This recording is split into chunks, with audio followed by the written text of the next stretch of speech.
CEO Summit, Edelman releases its Emerging Market Trust Barometer supplement, which examines more deeply trust in emerging markets-based companies. Some 5,400 informed publics were surveyed from 9 countries, including Indonesia.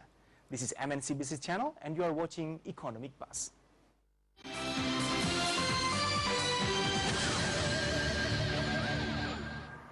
Emerging market companies have seen declining levels of trust since 2011, with a 33-point trust gap between companies headquartered in developed markets and companies headquartered in emerging markets. This is coming from Edelman's research.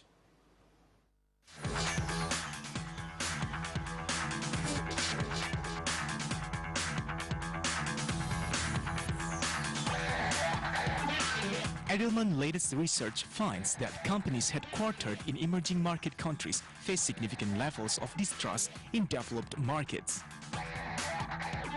3 factors may have a significant effect on developed market trust in emerging market-based companies: low brand familiarity, sensitivity about the state control, and a gap in expectations versus performance on key trust-building attributes like community, employees, and environment. At the same time, Indonesia has made and continues to make huge progress around the world. It is expected, with the perceived success of Indonesia's hosting of the APEC Summit, will further enhance brand Indonesia. The Edelman research also shared the good news that Indonesians trust Indonesian firms to do the right things, more than firms from other emerging markets. However, Indonesians surveyed have more trust in Western firms to do the right thing. In terms of the issues affecting trust in Indonesia, tangible actions dominate the playing field. Indonesians, however, have very different priorities when it comes to what these priorities should be versus the priorities of developed markets. Developed markets list transparency and openness, high-quality products, and ethical behavior, and acts responsibly in a crisis as their major trust expectation gaps. For Indonesia, on the other hand, community involvement, listening to customers, and admired top leadership are the most important trust-building attributes. There is a significant difference in what trust attributes should be prioritized in Indonesia. For companies operating in Indonesia, it is wise to take these priorities on board when devising any trust-building strategy and focus on community involvement, since Indonesians care deeply about community issues. From the media release of Edelman Research for Economic Buzz.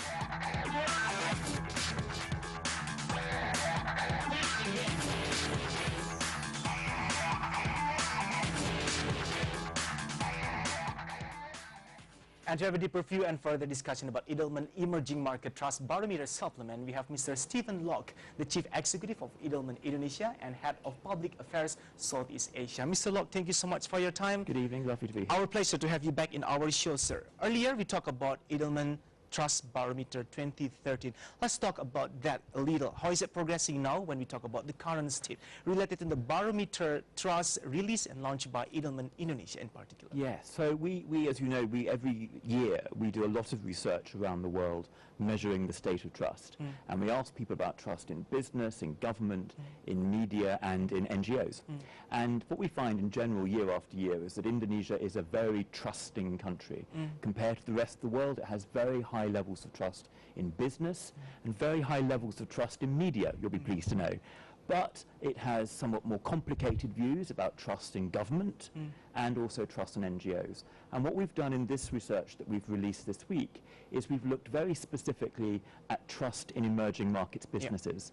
And we were very interested to find this big gap between trust in emerging market companies and trust in companies that are headquartered in the developed world. And it's a gap of about 33%. What does 33% mean? Is it really already been in a crucial stage or level? Well, what it means is essentially that people are twice as likely to trust businesses headquartered in France or Germany or the UK than they are to trust businesses headquartered in China or Brazil.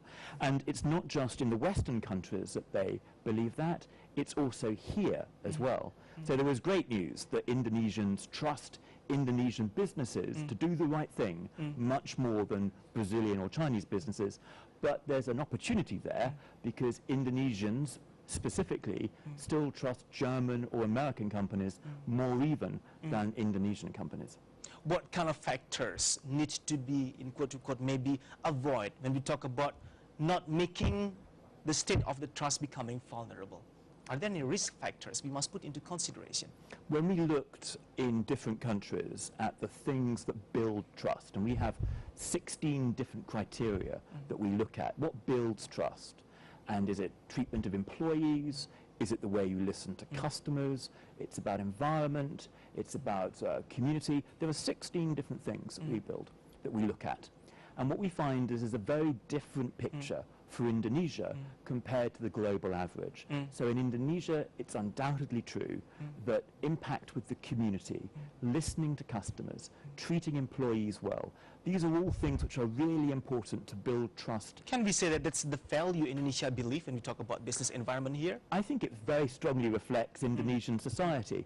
Indonesia has a very collectivistic society, and it's a society that shares, and it's understandable, therefore, that how you treat employees, how you react with the community, these would be very important in Indonesia and more important than in many other countries. So where businesses from Brazil, Russia and China perhaps need to do better in Indonesia is about how they do their community relations, and this is very important, how they treat their employees. I've been wondering about this, again, in terms of understanding Indonesia.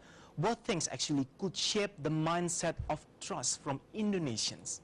I think Indonesians are very interesting because they have a very high level of trust in business. It's one of the second highest level of trust in business in the world that we survey.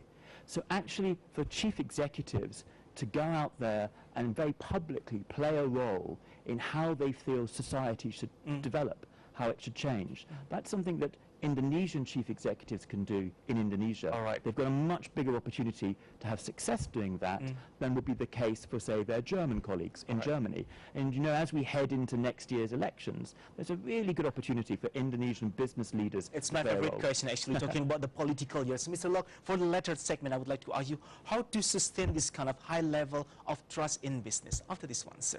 Well, Make sure, after this one, Mr. Locke, if you don't mind, make sure you are still with us on Economic Buzz. We are discussing about Edelman Emerging Market Trust Barometer Supplement.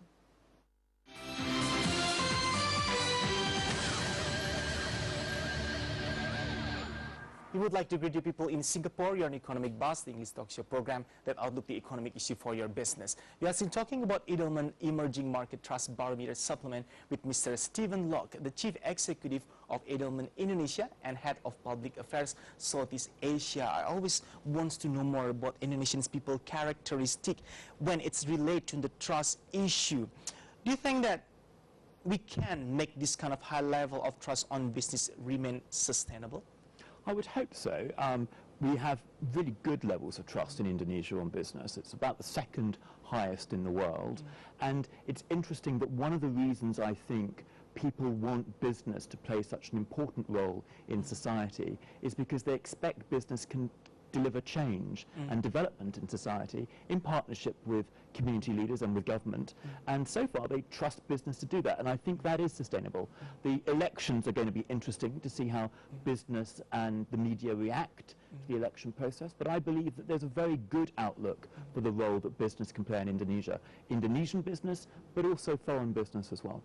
and on element observation and monitoring as well. Has the developed markets companies here operating in Indonesia already show that to our people? Well, I think one of the interesting things is that European and American businesses start, if you like, with an advantage that they are more trusted than other companies from other countries. So they have a great opportunity to use that advantage, help them do business here and to sustain their business here. But when they do things involved with the community or in things like education or the environment, they get a great deal of traction from that. And so we say to our clients, your work in corporate social responsibility is absolutely essential here because Indonesians expect business to be involved in community. But more than that, you will probably get much better results here than when you do CSR in other countries. Yeah. Before the show, we happened to talk about this issue as well in terms of gaining the trust from the Indonesian market in particular. It's all lies in the proper and good communication. What kind of communication pattern you can see or noted so far from the advanced market companies communicating something to Indonesia business environment, of course? What seems to be very important is that whether it's something about community relations or whether it's something about, say, environmental sustainability, that it's something actually very real. One of the things that our research told us very clearly is there have to be tangible outcomes to all of this. So if you like, doing a big event with a minister and presenting some new batik may get you some good press coverage, but it doesn't actually advance or sustain levels of trust. On the other hand, working with your communities, the workers' communities, on things like improving sanitation and water supply and really practical things that change people's lives. And as part of your business DNA, that makes a huge difference. And that is what builds trust. So it's not about being a showman. It's about really practical ways of showing your commitment to Indonesia. And that's when things begin to work really well. To what extent Indonesian media, and when I'm talking about media, it's not only about conventional media like printed or broadcast TV like this, social media as well, to what level Indonesian media already helps in terms of shaping and directing Indonesian people perspective towards seeing the business activity run by the developed countries' companies running their business here? I think it plays a huge role. I mean, one of the interesting things, of course, is that Indonesia enjoys almost certainly the freest press in Asia, which is great for people like me. It has some advantages also because it means that good practice and bad practice in other countries gets written about and talked about and tweeted about here in Indonesia as well. So Indonesians are very open to understanding what companies are doing in other countries, and if they see something good they're not getting here, they're very vocal about telling companies, why aren't we having that as well? Give us that chance as well. What can we learn actually, or what can we see from the advanced or developed markets companies in terms of embracing and partnering with the media so the proper and good communication information can be shared? In the end, they came up and end up with a certain look or opinion about the company of yours. Yes, I mean, openness, transparency and consistency of communications certainly is best practice. So that means, for instance, chief executives working with senior editors so that there's a constant dialogue and a real dialogue and also some openness if things are going wrong rather than trying to hide everything. And that's something which I think in Asia business leaders sometimes find difficult because there's a kind of inbuilt resistance to saying something is beginning to go wrong and to talking people through how they're going to fix it. But actually the reality is with audiences, including here in Indonesia, they admire leaders who are able to explain when things are going wrong and kind of reassure them that they understand things are going wrong and here's the action they're going to take to change things. So that's one piece of advice I'd give Indonesian business leaders is candor, to be open about bad things as well as good things, because overall that will increase the levels of trust. In short, how transparent a business can be when we talk about Indonesian business environment. Seems like many Indonesian business players, they're a bit cautious in terms of sharing what's been happening internally, even though they realize and fully aware that this kind of information must be shared, especially with their share or stakeholders. It's such a huge issue, and I could give a very long and rambling answer, but I think it boils down to two things. And if you don't mind, sir, maybe we can keep it for the later second. Exactly. Thank you, Mr. Locke. More of the discussion about Edelman Emerging Market Trust Barometer supplement will be brought to you soon. Stay with us on Economic Buzz.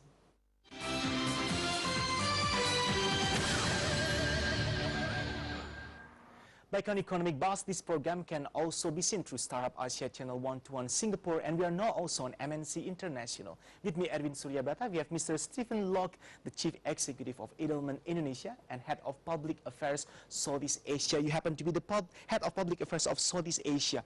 Are there any similarities or something in common we share when we talk about ASEAN country members related to this kind of trust barometer issue on business? There are quite significant differences in levels of trust amongst the different Asian countries that we look at, and even amongst Southeast Asia. So, for instance, there's a higher level of trust in government in Singapore than there is in Indonesia. There's less trust in media in Singapore, a lot less trust in media in Singapore than there is here in Indonesia. So there are significant differences between the countries. And what's interesting about the results that we get for Indonesia is that they give us a pretty clear track of the issues that companies should really focus on when they're trying to build trust. And they're very focused on things like community, listening to employees, and listening to customers as well. And given that differences, I believe that's why strategy needs to be applied and the approach will be so much different. Is that behind the successful story of the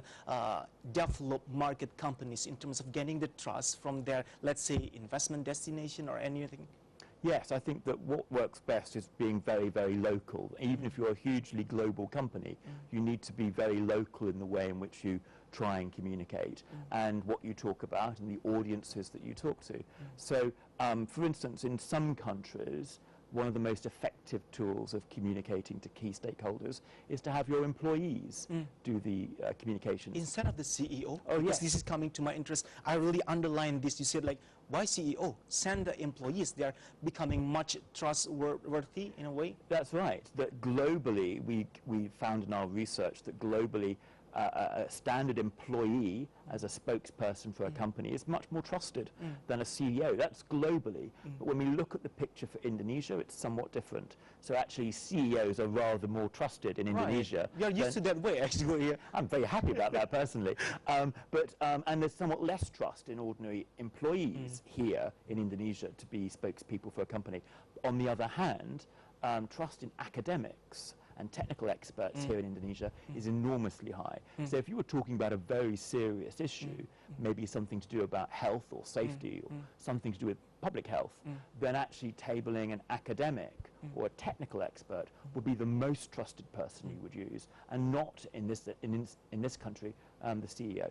Academics, media, regulator, but we haven't talked about NGO. In the first segment, we happen to talk a little about NGO. Are they also actually playing a significant role in terms of creating this kind of trust issue within a business environment? Because even the trust to them sometimes can be considerably low, right? Yes. In fact, Indonesia has the third lowest level of trust in the world that we... The third lowest that we record. And we actually were really surprised at this because it's always been low, but in the last 3 years it's fallen every year. And we held a working day seminar with NGOs and big international donors not so long ago to try and explore and understand why trust in NGOs was so bad. And it really boiled down to two issues. One was a lack of transparency from NGOs. How do we get our money and where do we spend it? Yeah. That was the first thing. And the second thing, and this was a somewhat Indonesian issue, was fake NGOs. NGOs that were really being set up to channel money elsewhere other than the good causes that they were originally established. So you know there's been a lot of controversy about setting up an NGO law in this country, but actually NGOs would benefit if they were much more transparent about where they get their money from and how they spend it. I haven't covered the previous question I asked to you earlier about how transparent a business can be actually, especially within Indonesia context, because as you know, CEOs, top manager level, they're always a bit cautious in terms of sharing what's been happening internally. This has something to do with the image they have built so far. They just simply don't want to put it at stake. Well, authenticity is the most important thing in any kind of communication. So if a chief executive is being authentic and consistent, that's a huge head start.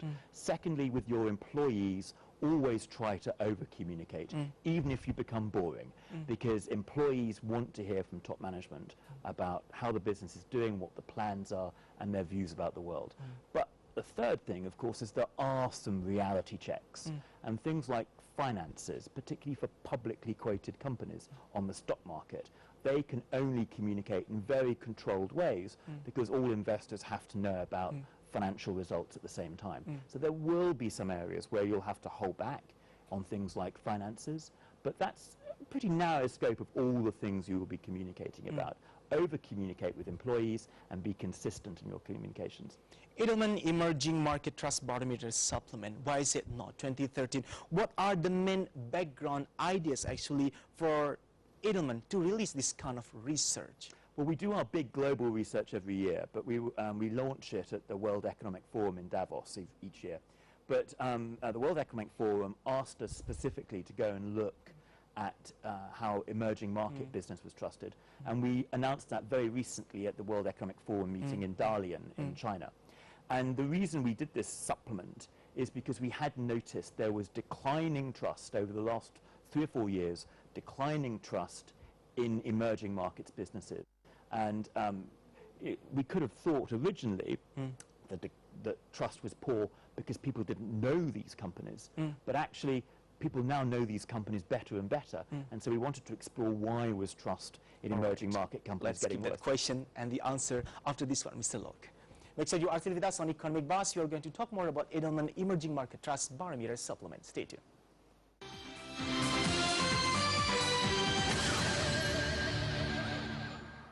You are still with us on Economic Buzz. We still bring our discussion about Edelman Emerging Market Trust Barometer Supplement. Well, over about the last 3 years even, we have seen this kind of dramatic declining level of trust on business in particular. What's behind all of this thing? Has it something to do with the current global economic situation where everything is like slowing down? We are having this kind of sluggish economic situation and people get tired? Seemingly not. Seemingly not. No, the results tend to suggest a couple of things. If you look at the emerging markets overall, there's certainly much worse results for companies from places like Russia and China. So in some respects, trust in the emerging markets is quite driven by people's attitudes towards Russia and China. And what we sense overall from our research is that of those two countries, people are quite concerned about the involvement of the state in their businesses. So when you're dealing with a Russian business or a Chinese business, you're really dealing with their country's governments. So that creates a sense of nervousness, and nervousness undermines trust. Secondly, however, in some markets, we are seeing that there have been some examples of bad community practice. So, for instance, Chinese business in Africa, and we did this research in South Africa, has an issue in terms of perhaps needing to be more considerate about treating employees and things like the environment than they might be in their own country, but they need to be very sensitive about that. Humanitarian issue also becoming sensitive part, right? Yes, yes. And when we asked people what your level of trust was in Indonesian companies, in the countries where we did the survey, there were very low levels of trust. But there we know that actually there's very little involvement of Indonesian business in those countries. So that we just took down to people don't know Indonesian business, and that's why they record low levels of trust. But as Indonesian business becomes more expansionary and operates in different countries, I'm sure those trust scores for Indonesia abroad will increase. Everyone is eyeing on Russia and China. On Edelman research, will it take very longer time framing when we talk about recovering this kind of trust issue to those two countries? Well, our trust research looks across a number of parameters: government, business, media and NGOs. And certainly in areas like government and media, there are some big challenges for Russia in particular. In general, though, when we're looking at business, some of the same principles apply for companies out of those countries as apply elsewhere. It's about transparency, consistency and sustainability, and particularly in the area of environment. There's a great opportunity for Chinese businesses to do a lot more in terms of environmental behavior and also communicating about commitment to behaving better about the environment. What will be these short-term consequences when a nation really lost their kind of trust issue from other markets, international scale? Well, what's interesting is at the moment we're not seeing consumers saying, I'm not going to buy a Lenovo laptop because I don't trust China. That's not happening. So we're not yet seeing a kind of decline in sales of consumer goods. But what might happen is, for instance, if the Chinese wanted to invest in a public-private partnership project in Spain, you might see reluctance of the Spanish to let the Chinese in because of nervousness about how Chinese business might behave. So at the moment, we're not seeing consumers alter their behavior, but I think we might see key stakeholders like governments and investors change their behavior. Even though it cannot be said that we are already well established when we talk about Indonesian business involvement in the developed market. Anyway, how well do you think the emerging markets business player, let's say Indonesia, in understanding the current business environment in the developed market? Well, I think we're beginning to see signs that Indonesian business understands the great opportunities for it. If you look at a really successful Indonesian business like Indofood, you know, their brand Indomie is phenomenally successful in Africa, so much so that people in Africa think it's an African brand. And of course they're expanding by acquisition in places like China. So they're really at the forefront of building brand Indonesia in those countries. And also as Garuda flies to more and more destinations, you'll find that that will change people's understanding of Indonesia. Flag-carrying airlines are very important in terms of people's understanding and awareness of another country. What strategy should we consider first or prioritize related to this kind of market engagement? And in the end, we can gain or win their trust. I think that business in Indonesia has a really important role to play in brand Indonesia. So, you know, we've seen the BKPM and the Ministry of Trade do, I think, a very good job in terms of promoting investment in Indonesia. And I often see the advertisements that the Ministry of Trade and BKPM run on international business television, and that's great. But there's a partnership that can be played between government and Indonesian business as Indonesian business goes abroad, and actually they can play a really important role in promoting brand Indonesia. Can we say that it is already there when we talk about the effectiveness of this kind of brand Indonesia campaign? Has it worked well now? It's a work in progress. These things take a long time, I think, and frankly they take years. And part of the cost burden can be undertaken by Indonesian business. But actually, overall, all business in Indonesia will benefit with greater levels of understanding and trust in Indonesia. Branding Indonesia. What first things, so meaning more than one, what first things needs to be promoted about Indonesia when we want to gain this kind of global market trust on us? I think it has to cover a whole range of areas. So things like tourism are quite important, and the current tourism minister, Marie Pangestu, I think has been very successul at saying promoting tourism in Indonesia is more than just Bali. And that's a really important thing to get across. I think that we are seeing the BKPM do a really superb job in going around the world and really explaining clearly the investment opportunities in Indonesia. But the constant stream of global press coverage about, for instance, corruption scandals in Indonesia, that does not help. So the recent events of the arrest of the head of the Constitutional Court, that scares investors. It's a big shock to us. It's because if we take an area like public-private partnership, those are huge investments lasting 30 years. So you need to believe there's consistency and fairness in the legal system. And if we're going to see Indonesia try to attract foreign money for infrastructure investment, trust in the legal system will be very, very important. We still have two more segments. 2014 is coming ahead. Political years in Indonesia. How well can we use actually this research by Edelman when we talk about emerging market trust barometer has something to do with the political year as well. After this one, Mr. Locke. Economic Buzz will be back soon with more view from Mr. Stephen Locke, the Chief Executive of Edelman Indonesia and Head of Public Affairs Southeast Asia.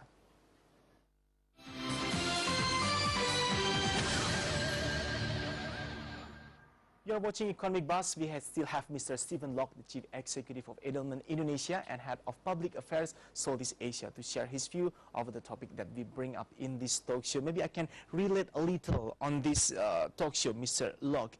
2014, Indonesian political year. How far actually we can securing our business environment from this kind of political issue when it comes about building the trust? Well, I think we should first of all focus on the very positive things. If you had asked international investors even 3 years ago about how Indonesia would have coped with the recent currency crisis, people would have said, oh, Indonesia will go into a tailspin of downturn. Actually, what's been really impressive is not only the stability in Indonesia, but also that actually people are confident that Indonesia will work through this. So we first of all should say there has been huge progress since 1998. That's the first thing. The second thing is that there is clearly a big challenge between now and the year of politics in 2014 to reassure international investors that Indonesia will still be open for business and fair with foreign investment, whoever wins the election. And that will be down to two things: how Indonesian politicians fight the election, and also how Indonesian media, as much as foreign media, report it.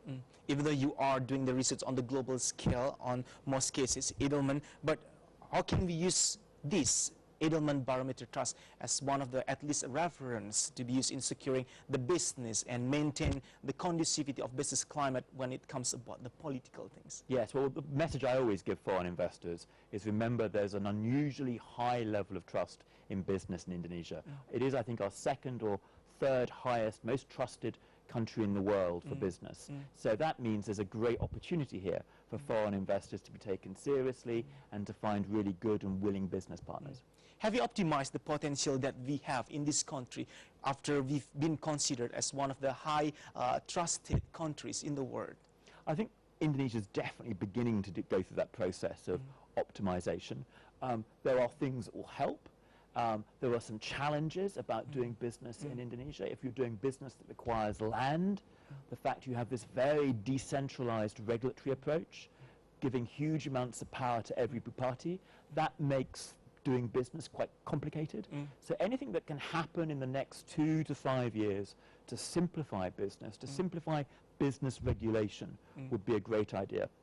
I sometimes tell people, if you compare Thailand to Indonesia, BKPM does a wonderful job, but the Board of Investment in Thailand has much more power. So if you're a foreign investor, it's actually easier to work with the Board of Investment in Thailand than it is to work in Indonesia at the beginning. And so there's a lesson that Indonesia can learn from how other countries have been very successful at bringing in large-scale investment. Representing Edelman, do you have any ideal pictures in terms of creating or establishing the ease of doing business within a country so we can attract and gain more trust from the global market player?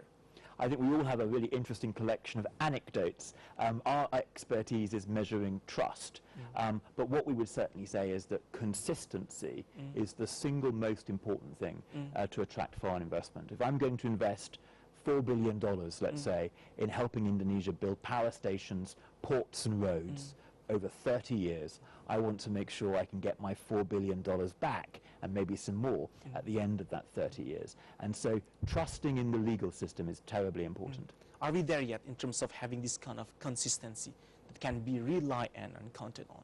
It's a work in progress. I think establishing consistency, for instance, in judicial outcomes across the legal system is a challenge for all emerging markets, and Indonesia is no different from anybody else in this.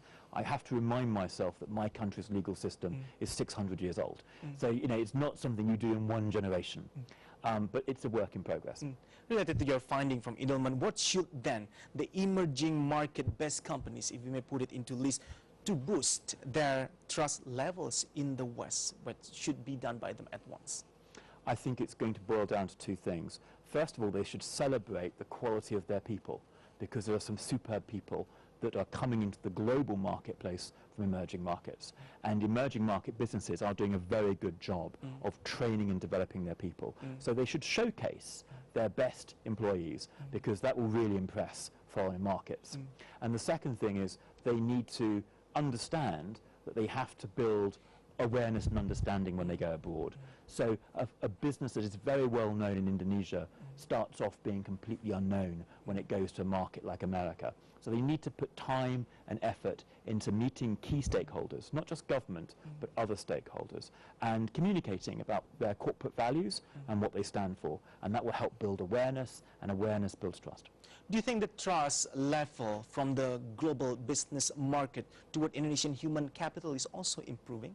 Has it been followed automatically after we can be considered as one of the highly trusted in the world? I think trust levels in Indonesian employees is good.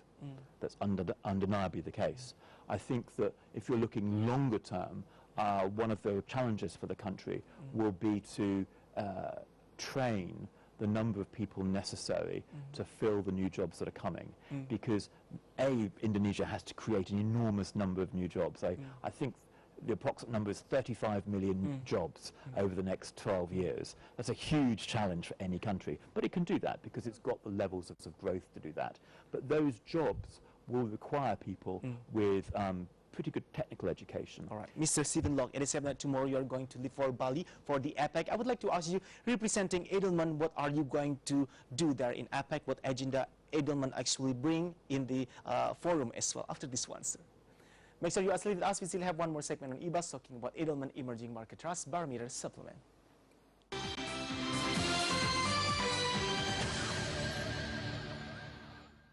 We have reached our last segment talking about Edelman Emerging Market Trust Barometer Supplement, and we're going to have another view from Mr. Stephen Locke. He is the Chief Executive of Edelman Indonesia and Head of Public Affairs Southeast Asia to conclude his view toward our topic. You are going to be there in APEC Summit, the CEO Summit in Bali. What Edelman agenda actually you have there? Well, I mean, the first thing, of course, is it's an extraordinary melting pot of business leaders and business thinkers from around this extraordinary huge range of APEC member countries, which is 21 member economies. It's half of the world's population. So it's a fantastic networking opportunity, first of all, and to learn about how other countries and companies in other countries are approaching many of the same issues. I mean, personally, I'm very interested in what people might be saying about public-private partnership. Asia needs to spend something like $8 trillion building infrastructure. That's roads, power stations, ports, and Asian governments don't want to spend that money. They will need the private sector to invest. And particularly if I think about the member states of Southeast Asia, as they try to get ready for the ASEAN Economic Community in 2015, ASEAN needs to have a public-private partnership best practice model. During the APEC summit, we're expecting Indonesia to unveil the results of a study that it's done, and then Indonesia and Australia to talk about a partnership they plan on PPP. I think if we could get agreement as to a best practice PPP model for ASEAN, that would be enormously helpful in trying to make infrastructure investment speed up and be a much bigger scale. Since we used to have everything centralized on the government, do you think that this triple P concept or design or idea or model will work very well in the developing country like Indonesia? It hasn't worked very well yet. And one of the reasons why there's not enough infrastructure investment in Indonesia is that it hasn't worked well. There needs to be agreement, and agreement will require compromise. Investors will have to compromise, but equally on issues like ownership and control, Indonesians may have to compromise too, which is difficult for an Indonesian government, for instance, if that government's been elected to be economically nationalist. There will need to be compromise if PPP is to succeed here. How is it working when we talk about the PPP model or type or concept or design in the developed countries, like your country of origin, let's say? Well, I'm originally British, and actually it's good to study what happened in Britain because we made huge numbers of mistakes. And one of the advantages that Indonesia has is to learn from the mistakes of countries like Britain and Australia, who invented PPP. But actually, if you look at a country like India, India has used PPP very effectively, and so India is a good model to study for Indonesia. What kind of measurement can we use actually in terms of seeing the level of effectiveness of the triple P type or model? I think initially you have to just look at the amount of money which really gets invested, and you want to see many more billions than we're seeing right now.